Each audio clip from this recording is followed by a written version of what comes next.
અમરેલી જિલ્લાના જાફરાબાદ બંદરે ભવ્ય દરિયા પૂજન કાર્યક્રમ યોજાયો। નમસ્કાર, ગુજરાત 24 ન્યૂઝમાં આપનું સ્વાગત છે। જોઈએ આજના મહત્વના સમાચાર। રાજ્યકક્ષાની સ્વતંત્રતા દિવસની ઉજવણીના ભાગરૂપે અમરેલી જિલ્લામાં વિવિધ પ્રી ઇન્ડિપેન્ડન્સ ડે પ્રવૃત્તિનું આયોજન કરવામાં આવી રહ્યું છે, જેના અંતર્ગત આજરોજ તારીખ 8 ઓગસ્ટના રોજ જાફરાબાદ બંદરની ટી જેટી ખાતે ભવ્ય દરિયા પૂજન કાર્યક્રમ યોજાયો હતો। મદદનીશ મત્સ્યોદ્યોગ નિયામક કચેરી દ્વારા આયોજિત આ કાર્યક્રમમાં મોટી સંખ્યામાં માછીમારો, બોટ માલિકો, બોટ એસોસિએશનના પ્રતિનિધિઓ તથા સ્થાનિક આગેવાનો ઉપસ્થિત રહ્યા હતા।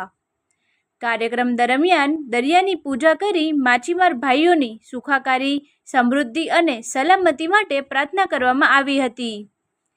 કાર્યક્રમને સફળ બનાવવા માટે અગાઉ જાફરાબાદના વિવિધ બોટ એસોસિએશનો સાથે બેઠક યોજી આયોજન અને વ્યવસ્થાઓ અંગે માર્ગદર્શન આપવામાં આવ્યું હતું।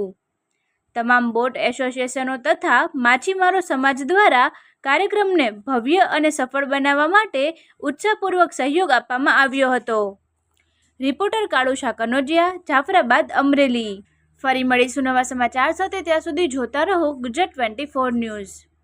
અમારી ચેનલને લાઇક, શેર, સબસ્ક્રાઇબ કરી સહકાર આપવા વિનંતી। જે કાર્યક્રમ હતો દરિયાદેવનો પૂજનનો, અમે બધા સમાજ સર્વ સમાજે આજે ભેગા રહી અને દરિયાદેવની પૂજા કરી છે અને દરિયાદેવને અમે પ્રાર્થના કરીએ કે જાફરાબાદ ઉપર તો ઠીક છે, પણ ક્યાંય પણ એવો સંકટ હોય તો અમને આમાંથી પાર કરજે, એવી અમે ભગવાન પાસે દરિયાદેવ પાસે પ્રાર્થના કરીએ છીએ। આજે આખા દેશની અંદર માછીમારો છે, જ્યાં જ્યાં બંદરોની અંદર ઉતરાણ કરે છે ત્યાં 8 ઓગસ્ટે સાગર પૂજન, દરિયા પૂજન રાખવામાં આવેલું।